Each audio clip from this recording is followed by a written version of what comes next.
Noah, sorry.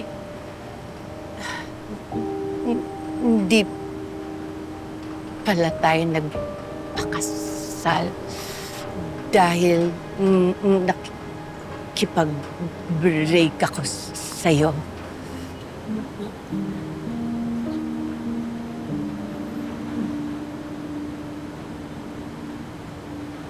Pinaasa mo nga lang ako eh. Di ba? Grabe siya sa akin, mga anak ko.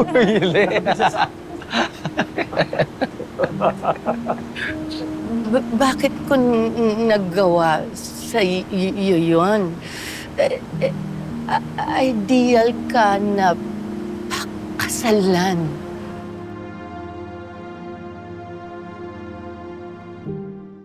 Nay, sa totoo lang ho kasi, nagkaayos ho kasi kayo talaga ni tatay. Nay, nagkabalikan at nagkapatawaran na rin po kayo ni tatay. Totoo ba?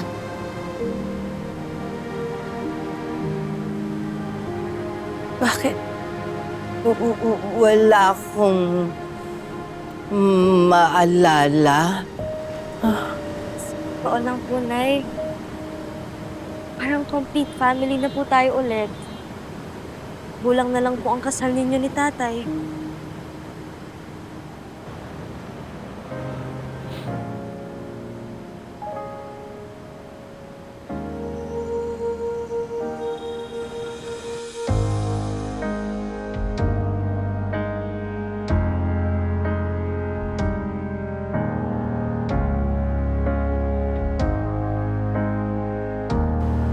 Elma? Tinira ko yung buhay mo, pati yung mga anak natin. Nandito pa rin yung sakit, pero tapos na yun. Hindi tamang magpatali pa rin ako sa galit. Pinapatawad na kita.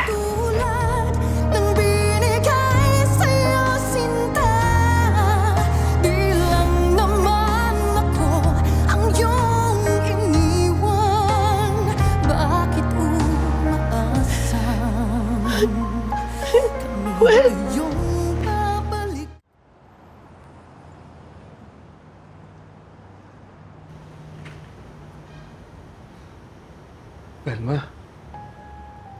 Mahal?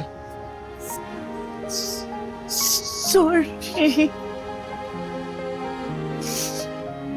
Hindi ko kaagad naalala na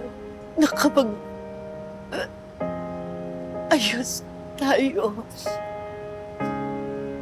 Pero sa totoo,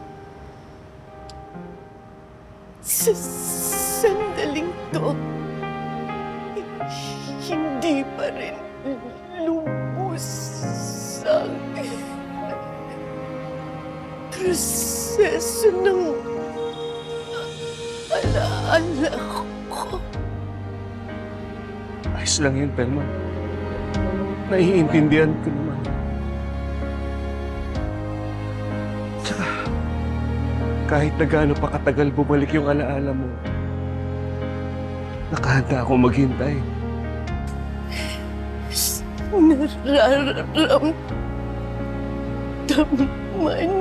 ng puso ko sa iyo na mahal kita at kailangan ka namin ng mga bata.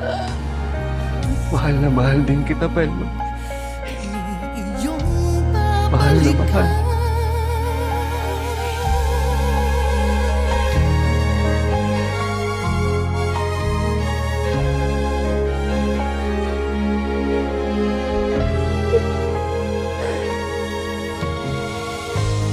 Kaya ba ng pusong kalimutan?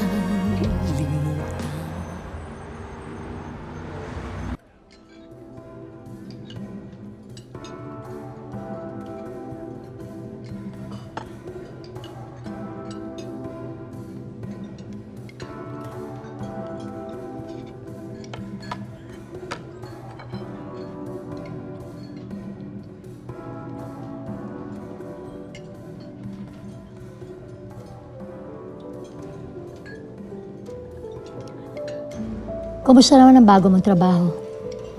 Pinagbubutihan mo ba?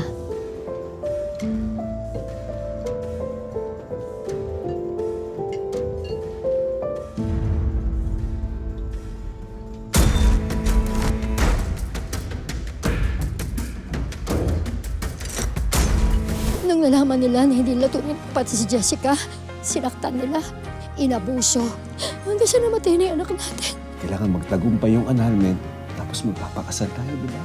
Pakakasalan mo pa rin ako? Mananagot sila sa pagpapahirap na ginawa nila sa'yo at kay Jessica. Pakabait pa naman nun. Makasikaso. Mahal na mahal ko yung bunso kong yan. Malapit si Manuel kay Jessica. Sa mga kwento niya, mahal na mahal niya ang anak natin. Mapapala